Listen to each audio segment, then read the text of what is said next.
Everybody, I'm sure you're aware, we have two great guests of honor, but Mr. Jim Cummings, he's probably, I think the nickname for you is Mr. Disney Afternoon. Among other things, but there's a few other nicknames. But that's a good one. North is one of our assistant directors here. He's going to be helping to field questions for Mr. Cummings. So, do all of you have questions or things you'd like to hear and answer? Okay, so North is going to go ahead and help Jim out. So, do you have anything you'd like to say to all these fine folks? Yes. Has anybody got a bottled water? I can get No, I'm kidding. But anyway, hi. I'll say hi and things like that. So thanks for inviting me out to play. And meanwhile, here's North, apparently. Yeah, well, I have some questions here too, because I'm sure the audience didn't think of it. Oh, you do have some questions? They do. Any questions? Which is Yeah, okay. So let's start with, well, actually, let's start with you. Let's do Would it. you like to just maybe give us 5 minutes and tell us a little Sure. bit about, I'm sure these people want to know maybe a little bit of voice acting, how you found it, how they could find it one day? Yeah, okay, sure. Yeah, well, I started out as a child, like Bill Cosby, and I used to listen to all Bill Cosby's and some of his brothers' comedy albums and crazy things like that. And for me, I was always the kid in the back of the room, you know, doing dolphin noises. We don't have dolphins here at St. Columba, Mr. Cummings. And she was right. And so I got kind of kicked out of class a lot, and I guess apparently I did okay in the hallway. But I remember thinking as a kid that when my dad pointed out once that Mel Blanc was on TV doing something, he goes, "You see this guy? That's the guy that does that Daffy Duck and the Taz and the Foghorn-legged, you know, that you got Bugs Bunny, and you know." And I go, "Really?" And I was thinking, well, gosh, he's making a living doing stuff that gets me in trouble.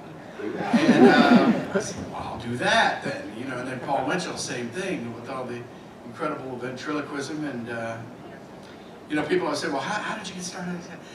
I don't know that I got started knowingly at the age of 4, but I kind of did, just by being an obnoxious child. I don't recommend it, but it worked out. But I was always in plays as a kid. I was born in Youngstown, Ohio, not too far, and I was always in plays. You know, like I say, I'd be 12 years old, but I'd want to go be the ogre or the wizard instead of the 12-year-old prince, because it was more of a stretch and it was just more fun, and you know, bad guys seemed to have had a pretty good time, and the prince was always like, "Oh, sure, no problem, let somebody else do that. You know, I'll be casting a spell on him to turn him into a weasel." It was more fun, so I accidentally was doing kind of research for my career, you know, as it turned out, and then in high school, I was on speech team. Did all that stuff, and always knew that I would be either something in the arts. I paint for a living, paint pictures for a living, which I did for a little while. I painted murals and Mardi Gras floats and designed them in New Orleans for a few years. And I always wanted to, believe it or not, be a deckhand on a riverboat and a drummer in a strip joint on Bourbon Street. But so like I say, in the arts. You know, okay, maybe not dancing. You know, nobody wants to see me dance, including me. But you know, music and singing, acting, you know, painting, that was working for me. I'm no good at punching time cards or getting letters after my name, apparently. But on the other hand, I get to hang out with you guys. But you know, in '84, I made my first demo tape, which I guess, you know, for a voice actor, I mean, you know, you say voice acting, blah blah blah, you do voices. Well, the thing is, you're a character actor.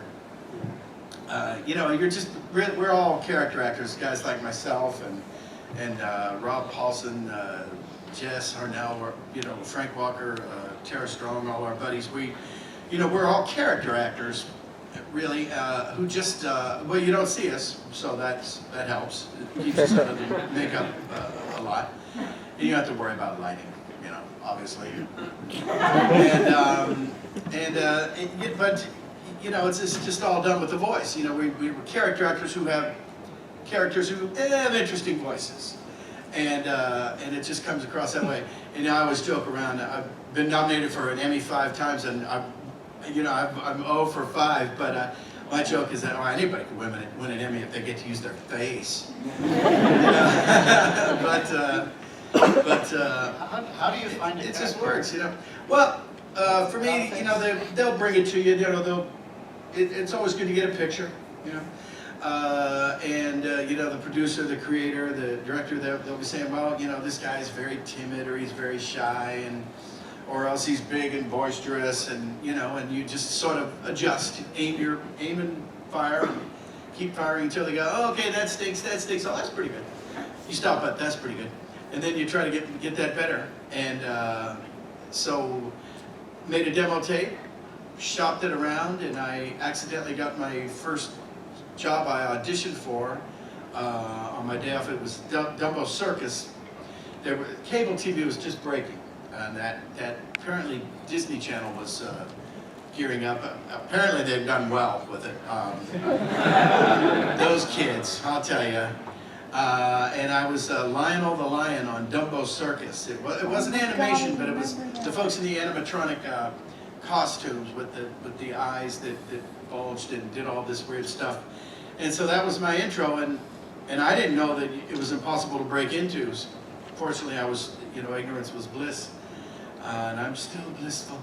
And so one thing led to another, and then I got an agent, and I think I lucked out as timing-wise, because at that point, as we had said, Disney Afternoon was gearing up, and there were a lot of shows breaking, and American animation was percolating away, and I was there at a nice time, and all the things that used to get me kicked out of class worked out, so I get to come hang out with you guys, and so that was kind of how I started, But there's no formula though.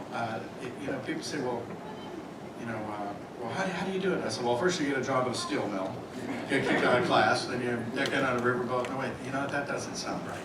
But it was the way it worked. And look, how about that? Seek and ye shall find. Our old friend Moisture. And by the way, happy Independence Day, happy 4th of July. God bless America. Where would this country be without this great land of ours, huh? You know what I mean? So yeah. Bottle the ocean. How do you find a crazy character like Ed? Like Ed, oh What did they gee. tell you for that one? Well, I don't know. I think Ed's a syndrome. He might not even be a real character. No, it was funny because my friend Frank Welker, they got him first, and Frank is an amazing guy. He's not very much for publicity. He doesn't do a lot of, signing or anything like that. But he's just the greatest guy in the world. And Frank's the kind of guy that he was Slimer. He was Cujo in the Stephen King movie, 25 years ago. If you need a Martian snail from the south side of Chicago, Frank's the guy. Well, I guess they tapped him, and he just wasn't comfortable with it. He says, what's it called? He's crazy. And apparently he was right, and I am. And the way that we did Ed was very different. Well, they knew what they wanted with Ed. They wanted one wise guy, one Weisenheimer gal, Whoopi and Cheech, and then one guy who really didn't say anything, but who packed a lot of emotion and a lot of bodaciousness, and they are laughing hyenas, so you gotta laugh, even when nothing's funny. So we're sitting around trying to, they didn't know what to do with him, for Lion King, and Rob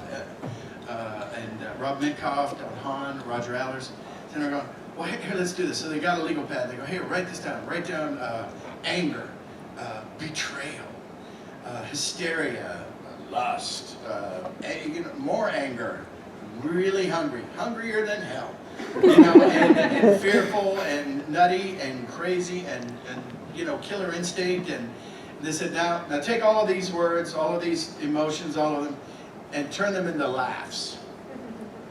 Oh, okay. Next. No.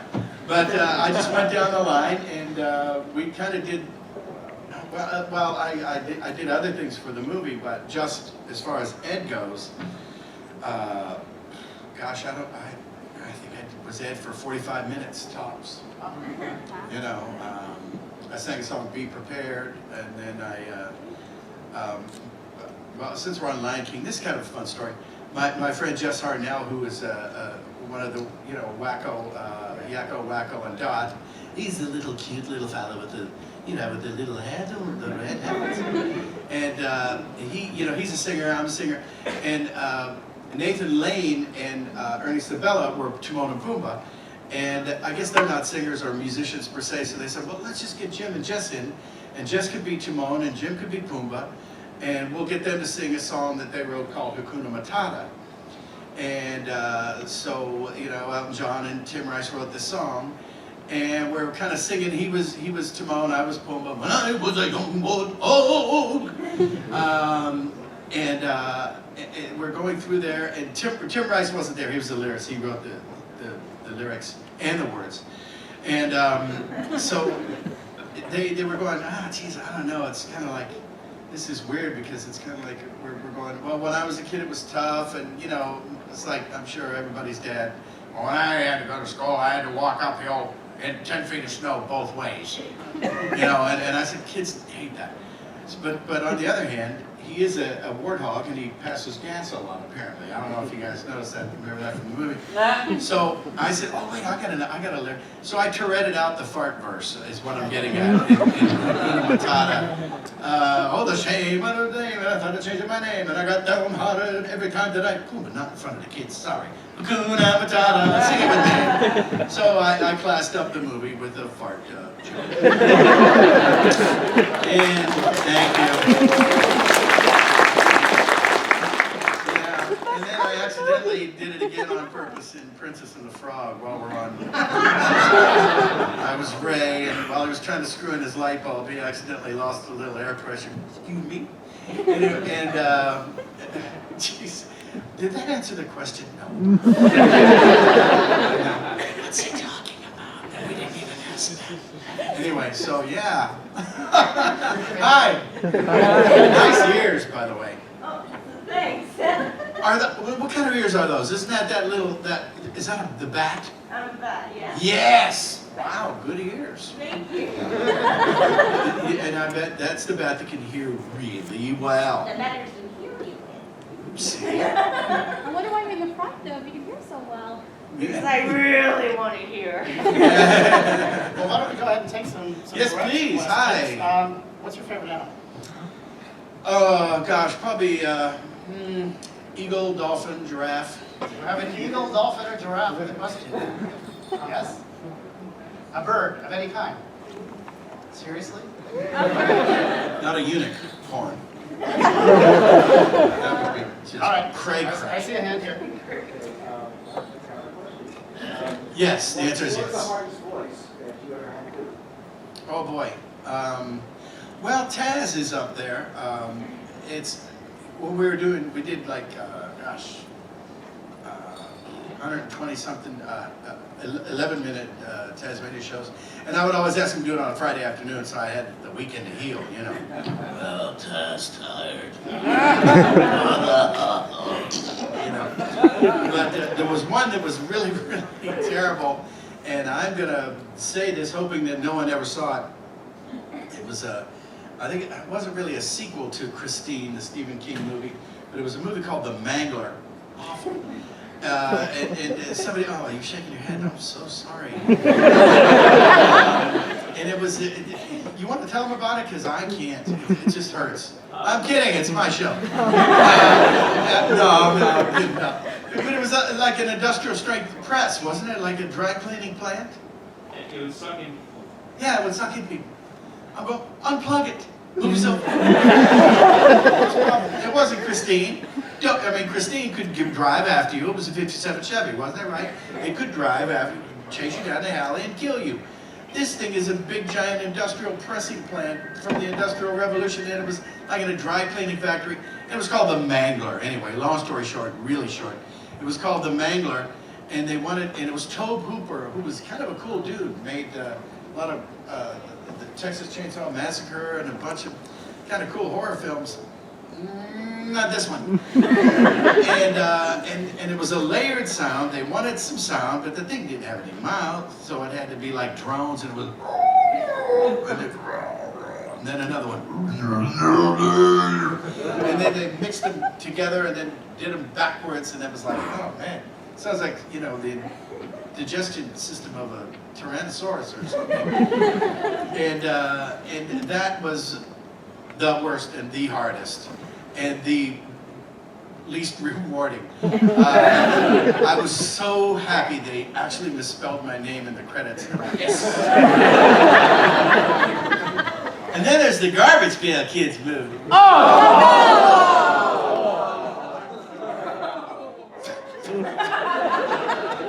other than that, how'd you like the show, Mrs. Lincoln? So yeah, there you go. Yes, sir. Any particular reason why you never have a robotic seeing as if you saw No, he was. All the time. That was easy. Yes. Okay, now Thanks for picking up on that. okay, I think Really paying attention. okay, I gotta ask. This Garbage Pail Kids, why? I mean, I didn't make it. They paid me to be there. I made them pay me. I know, but wasn't there any point at where you just saw it and was like, I don't want to be part of it? I think the sewage pail kids were busy that day. I don't know. Yeah. You know, God willing, there will be no sequel. How about we go up there Yes. somewhere? Yes, somewhere up there with ears. Yeah, go ahead. How you doing, Jim? Hey! My question is, have you ever been approached by Sega to take up the mantle of robotic once again? And the answer is no. If they did, would you do it? No, and sure. Yeah, you know. I think there was another show that they had in, Canada had one and we had one, you know, the United States. And I think theirs was a little more toony, or if that makes sense, a little more splat and run. But sure, yeah, Robotnik's kind of cool. I dug him. You know, he was fun to do. You know, the idea that, you know, he'd always go, "When you have prisoners." Oh, that's good. You could tell he was the kind of guy that would sit around for fun, let's just get rid of this pesky wing, Mr. Butterfly. Oh, that's good. Not a nice man.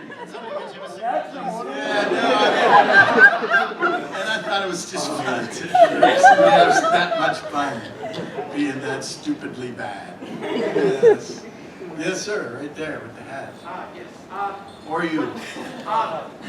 Okay, you have been in quite a lot of roles over the years, some of them occurring at the same time. You know, you're like one of those overused, you're one of those really I am. No. No, I can't. Thanks. Now I'll probably sit here and think about it, and now I can't get out of bed tomorrow. Thanks.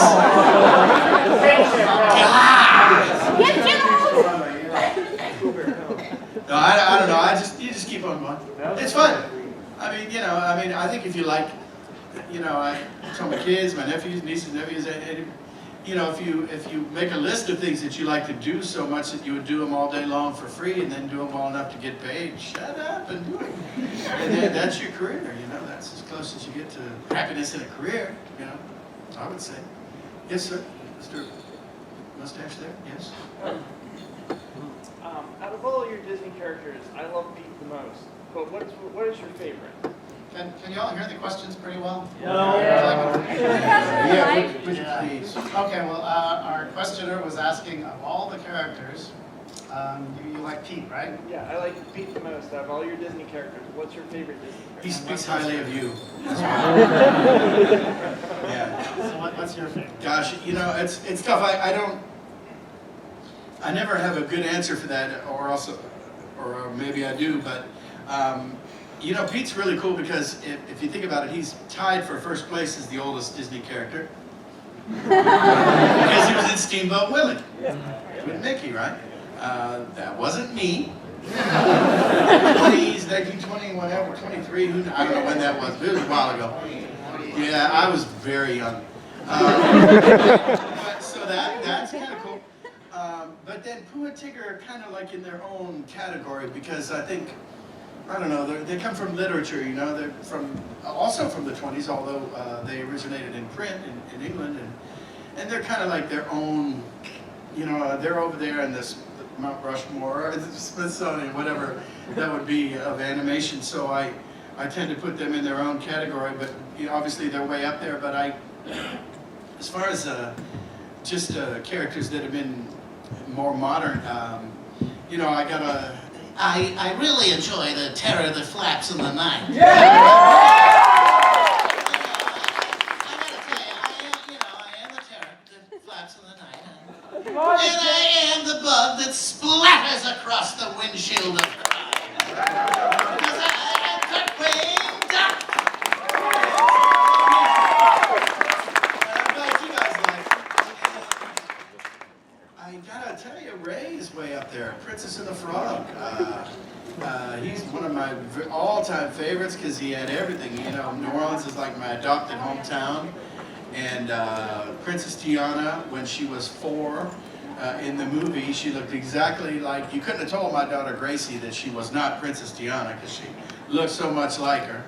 And then she bonded with Anika and Noni Rose, so that was kind of cool at the premiere. They were both dressed alike, and they looked like mini-me.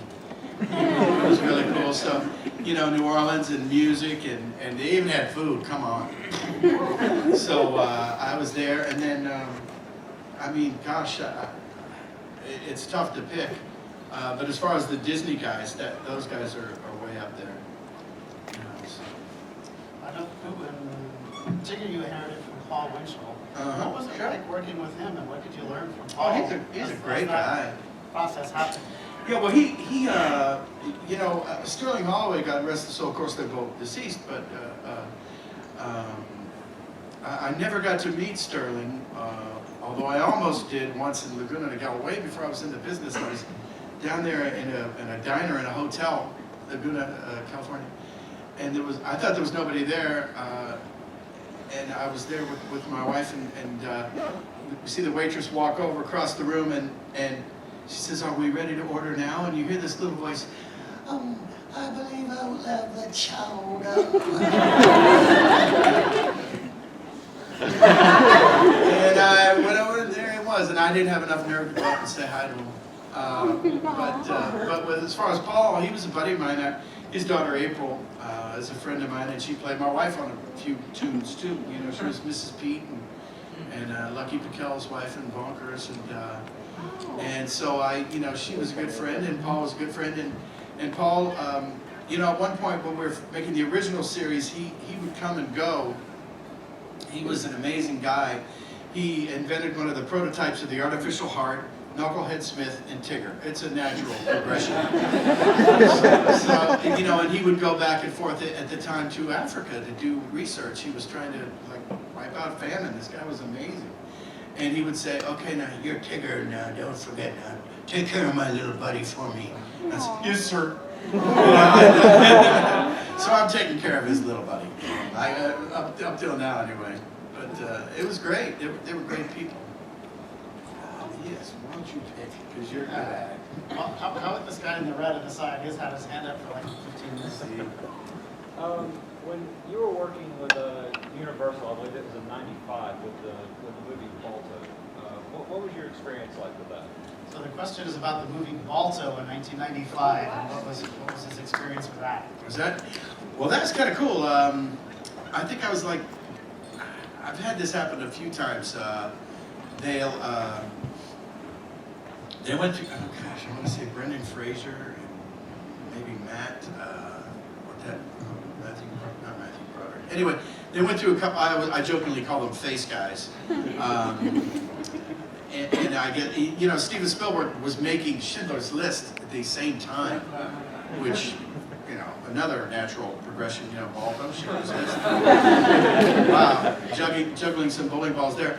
And they were getting close to, you know, it was getting down to the wire, and of course Kevin Bacon was there, and Bob Hoskins, God rest his soul, and Phil Collins. Everybody was solid, but they couldn't get the bad guy. And so somebody called up ICM and said, "Oh, geez, do you have anybody, you know, even if he doesn't have a famous face." I always joke around saying I'm the token non-face sometimes in movies, which is fine. And that's how I got that job. I went out and read for it, and they were just desperate. They go, "All right, fine, use them." But as far as the experience, it was great because Steven, like I say, he was kind of at wit's end. You know, they're looking at a release date, and it'd be nice if we had the villain, you know, because the good guy needs a bad guy to be good. And so he said, "You know, I'm just going to do this myself." So it was just he and I, and my agent had to tag along, like the only time he ever went to a job in his life, right? "Oh, Steven Spielberg's going to be there, you know, I should go." "I better go with you, just to make sure." So he did, and it was me and Steven Spielberg and my agent and the engineer sitting around in a studio all day long, yakking away, and we ended up talking about our kids. And, you know, it was pretty cool, you know? Apparently things are working out for him too. You might want to jot that name down. But no, it was a lot of fun. It was a lot of fun. It's fun being the bad guy every now and then. Oh, and has anybody ever heard of the 6 Degrees of Kevin Bacon game? Yes. I'm a 1. You guys are all 2s now. Let's go to this side of the room this time. How about you, sort of white shirt and wet? I'm kind of glad you brought up Darkwing Duck. I'm a fan of the show. But when he makes his entrance, he always throws up a random line. Where do they usually come from?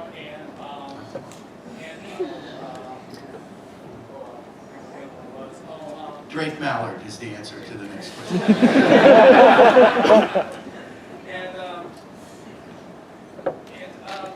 What was your favorite random line when he makes his entrance? Oh gosh. So the question's about Darkwing Duck and his crazy two-liners to start the program. Yeah, it would. He would always. The first and the last one would always be the same. "I am the terror that flaps in the night," and then "I am Darkwing Duck," and I would just make something up. I would dread it out on the spot every time.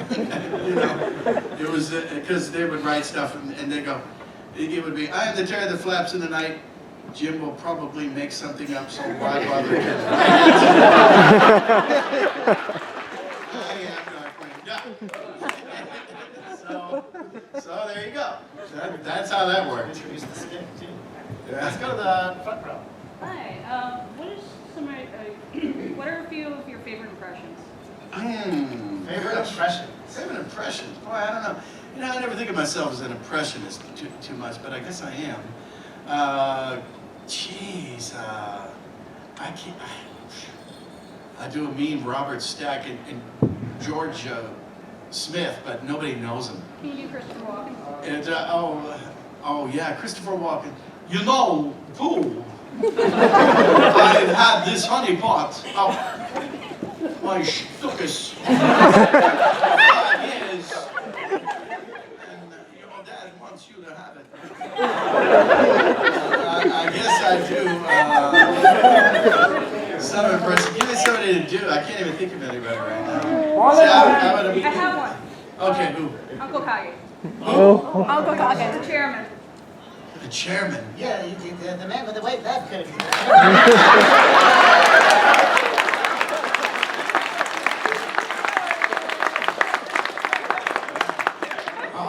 I don't Okay, know. who's next? Jim Let's Cummings. go center. Hey, way in the back. I see your hand way back there. Yep, you with the hat. I see your hand. Yep, go ahead. And What was your favorite thing to work on? Well, speaking of what is your impressions, favorite thing to work on? if Mike Tyson were here. Well, actually, my favorite thing to work on is like the left eye. Like say, some fool up in the ring with me, you know, and is starting to swell. I like to work on the left arm.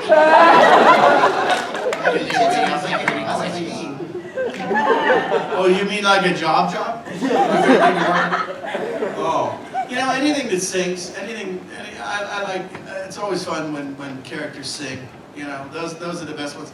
And really, anytime that they call me in and they go, well, we don't quite know where we're going with this, but he's kind of this way, and he's kind of that, and I kind of, you know, do the dialogue and character development. So in that, I mean, not any one specific one, but all of them in general, you know.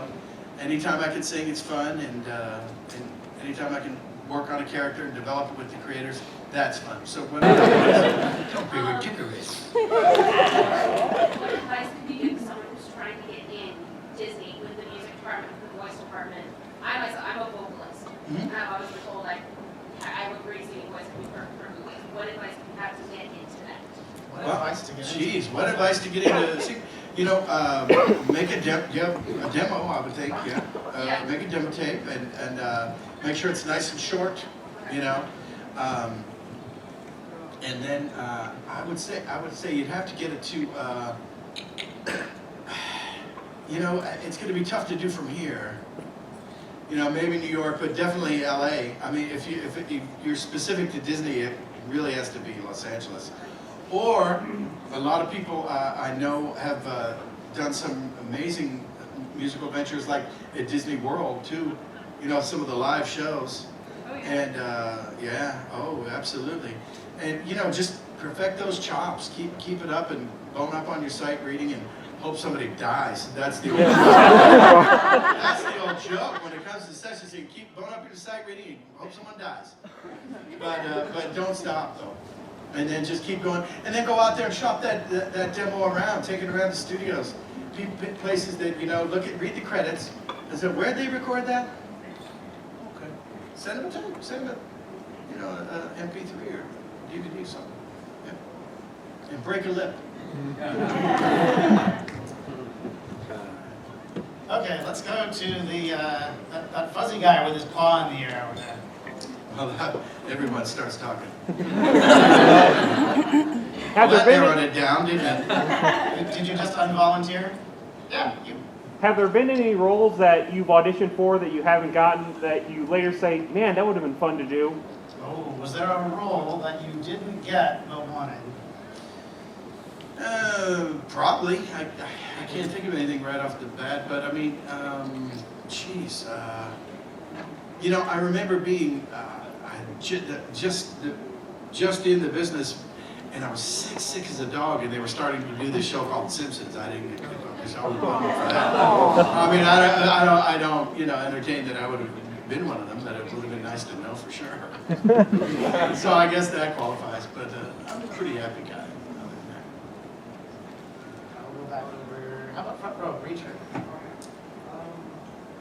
Were you nervous about when you got started to meet Pooh after your schooling program back? And I hate to ask you this, but can you do some of Darth Vader's lines? Well, yeah, I did that.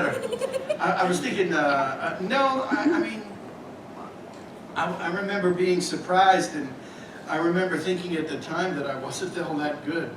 I was very new in the business when they were casting for that, and I just didn't think it was going to happen. And I remember thinking, gosh, I don't think I sound anything like him. And it drove me nuts for a little while, and then I got a lot better, I think. I mean, I don't know, apparently I was okay in the beginning, but I got the job. But, yeah, so yeah, I mean, the answer was yes, I was a little nervous, but you know, for whatever reason. But, and what was the other part? I'm sorry. Oh yeah, oh jeez, yeah, that. Oh yeah, yeah, that was a lark. I've done that at a few conventions. You want to join in a mercy mission this time, princess? But you know, I was thinking the next time we do one of those, I was thinking Tigger as Bane. It's not bad, right? Oh, wait a second there, Batman. Oh, no, I don't think so. I mean, just crazy enough to work. The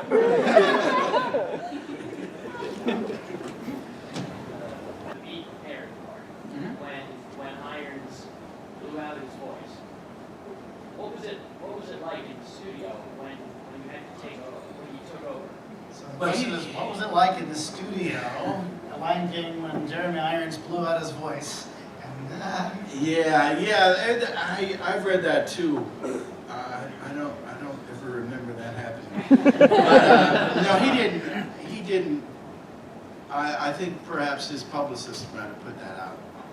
I think his voice was fine, but a very famous British guy who's like has "sir" in front of his name kind of leads over and says to me, he says, "You can hear every Mangler Mr. Irons has ever smoked in his life. Now, will you sing it for us properly?" And so apparently I did. But it was fine. Jeremy wasn't there. I don't know. I don't even know if he sang it ever. Because but he was good at talking. He does all the talk. He never even says the words "be prepared" for whatever that's worth. But I know that your powers of retention, that's all hidden. And I ended up looping several lines throughout the movie as well. What's one of my favorites? I ended up at the shallow end of the Jim pool. And quick aside on that one, when they were doing the read along for the Lion King read along, the read along thing, I didn't get the job, and I thought it was hysterical because on the tape as a reference they had like 8 or 9 lines of Jeremy Irons speaking. 2 of them were me. Because he moved back he lives in England, and we recorded everything in Burbank, and he was here for the lion's share of the recording. But no, he was fine. But I guess he just went back to England, and then some of the lines you couldn't tell what the heck he was saying. He slur a line, so I ended up looping some of the lines. But I did singing. But like I say, a quick aside, I thought it was hysterical that I was on and I'm going, oh, that third line is me. I'm sorry, that's Jeremy Irons. He's a classic actor. No, it really is. While we're on villains, I have to ask. I have to ask about Don Karnage. Oh, yes. Don Karnage. I don't know. Well, the trick with Don Karnage was to give such a goofy accent that no country could get mad at me.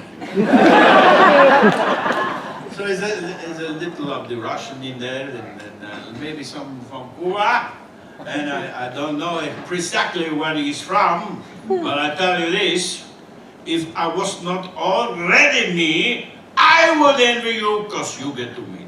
That is how humble Don Karnage is. Yeah, he's a big overblown goof. And he was a lot of fun. Picking up villains, yeah. Yes. How about standing in the back there? So for character creation, it's usually like common thing of it's age, accent, defect, and pitch. How do you go about creating your characters you actually developed over time? Oh gosh, well really you just kind of, it helps, you have to have a picture, that really helps. Because sometimes if a big gigantic guy, it's fun to give him a little teeny voice, or vice versa. And then you just kind of work with the writer and the director and the voice director, and if he's timid or meek, and you incorporate all the personality traits into the voice, and then you just kind of mix and match and try to come up with something that if John Wayne and Katharine Hepburn had a kid, who would that sound be? I don't know, but you just work with them, and like I say, you just kind of hit and miss, and you're firing. You have 2 or 3 ideas, and they've got 2 or 3 ideas, and they go, yeah, but could you be more talented or something? And then you try, but that's pretty much it. It's kind of trial and error, but you establish a few things in your head, you go in and then throw them a curveball. I always like to say, when you're auditioning for something and the people aren't there, I give them kind of what they were thinking of. Well, you know, maybe he's a Cockney guy who, you know, blah, blah, blah, and then just for laughs, I'll throw in a, you know, I don't know, an Aussie, for sake of example, just a dark horse candidate, something that they didn't think of, and well, that's different. Let's get that. You know, but it's great to work with the writer or the producer, director. You know, when they're there, that's the best. And picture always helps. They're both the same kind of. Gosh. You know, as far as I'm concerned, I think I treat everything like it's the Super Bowl, you know? So I want, everything's the title fight. You know, you're going for the crown every time out. So, you know, for my money, I mean, you know, it's fun to go back, you have a series where you're doing, you know, it's steady, you know, so that's fun. But it's also nice to do some work that you know it's going to make it up on the big screen, and you get to hang out on the red carpet. And you know, my kids get a kick out of it. So I guess that's the biggest difference. You know, with a movie, you're doing it, and it takes 3 years. I mean, you wouldn't think so, but it takes a little longer even than some series last. You know, because you do one season and it gets canceled and that's gone. But you know, for a movie, I mean, you're kind of working on it for a couple of years, like from very, very, very first audition to red carpet. 2 years. So movies take longer in that sense, but it'd be tough to choose which one I love. But I really do love them both. It's because they're both variations of the same thing that I'm all about. That's for sure. So yeah. All right, let's go to the gentleman in the far back center with the camera there. Please check your shirt. Yeah, I got a random question. It's probably not too random, but since you play voice of Karnage so well, what do you think his reaction would be if he was an Anthrocon right now? What would Karnage do if he were an Anthrocon right now? You will be looking around for some of those little foxes, you know. I think you understand. No mystery on that one, right? How about? And the survey said. Yeah, front and center, red coat. Hey, So yeah, you talk a lot about, you know, like a coal mill and like down or shooting a video sword. You haven't mentioned like training at all. Do you have any training in voice work at all? And if not, okay. But if so, can you elaborate and then you also suggest it? So the question is about training and how you train yeah. to do this. Well, you know, again, I didn't think of it as training, but I mean, you know, being in, when I was, I jokingly say that I've been a professional musician since I was 13 because somebody paid me and 3 of my buddies $10 a piece to play. I play drums and sing at a dance at Our Lady of Mount Carmel Social Center. So, and if somebody apparently, if they give you money for doing something, you're a professional. So I guess I was in training then, me and my $10. But, you know, just jumping in and doing it, I didn't even think of it as training. Like I said, I was in all those plays, and I was on the speech team, or individual events, you know, where you do humorous interpretation, and you do cuts from movies, and you do all 4 or 5 characters. And so, I guess in that sense, I was training. Didn't think of it that way. I was just playing around, having fun, doing stuff used to get me kicked out of class, like I say. But I took a workshop. Andrea Romano's and Sue Blue. Andrea, I've got a brilliant Emmys for voice directing. Great lady. And then Sue Blue was her teaching partner at the time. And that was in '85, and I took a workshop, you know, and I thought it was good just to meet people who were in the business by virtue of taking the workshop, and so that helped. And that was really it, you know. But like I say, I mean, you could think of it as training, but just go out there, and I always tell kids, you know, well, do a puppet show for your friends, do all of the characters, you know, and you're training. Went and got a bunch of our old VHS movies and put them on DVD for me, because, you know, you do them and you never Well, I got the whole Gummy Bears session, the very last, because I was doing Zombie Gummy. Paul had retired. Plus, I was Chummy and I was a couple other characters. But anyway, luck of the draw, I was on the very, very, very last Gummy Bear show. So I brought, remember the video cameras? There were these big, you know, jukeboxes you had to carry around. And I'm sitting there and I'm in the booth and there's Katie Lee and Rob Paulson and Peter Cullen, June Foray, Walker Edmiston, Lorenzo Music, and Will Ryan and Pat Music, and oh my gosh, Noel North. The whole Gummy Bear crew was there, and Lorenzo's there in his finest, and he was a Jewish guy, and he would always wear like his summer yarmulke, which was like a doily, and I thought, okay, sure. Well, you have to keep cool.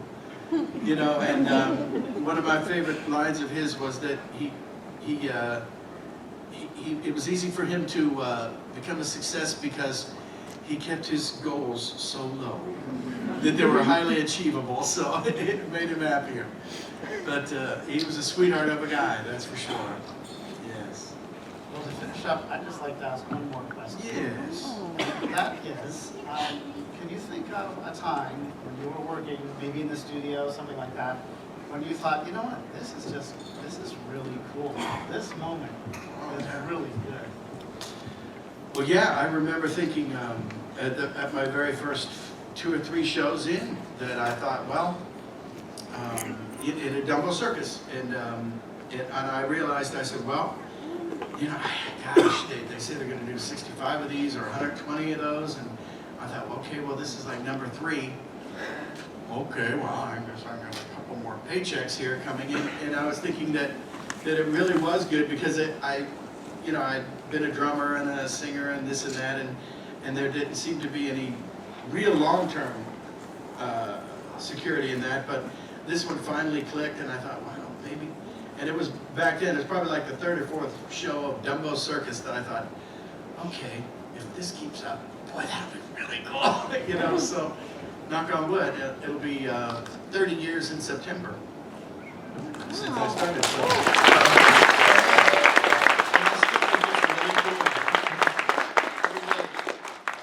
Well, I'd like to leave you with the last word. Is there anything else that you'd like to say before we Well, finish up? no, thank you for coming out, and thank you for noticing me, as my buddy Eeyore would say.